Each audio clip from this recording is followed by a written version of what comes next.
Ekikwekweta ku bodaboda kiddiridde ekiragiro ky'omuduumizi wa poliisi mu Kampala n'emiriraano Andrew Felix Kaweesi. Nyingi nnyo mu kibuga kituufu naye kituwa kusoomoozebwa kw'amaanyi nti tulina okwongeramu amaanyi.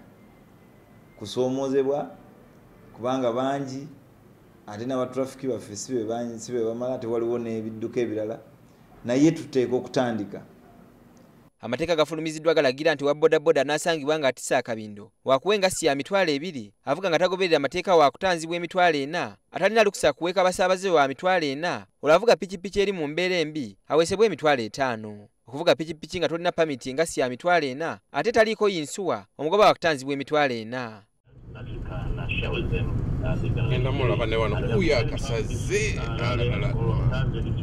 Kaweesi ategeezezza nti buli wa bodaboda ateekeddwa okwambala ekikofiira kikatamu.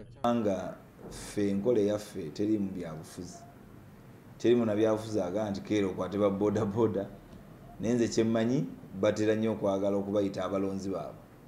Gye bujja ab'ekitongole ki KCCA bajja kwegatta ku poliisi okwongera okutereeza n'okulungamya eby'entambula mu Kampala. Awo tujja okuba nga twetegekera n'enkola entegeka ejja aba KCCA gye bagenda okuteekawo eneesobozesa okulambulula bulungi emirimu gya bodaboda bwe ginaatambula. Mpulirako oba nalabako ku pulaani zaabwe ze bakola ti bajja kuteekawo stages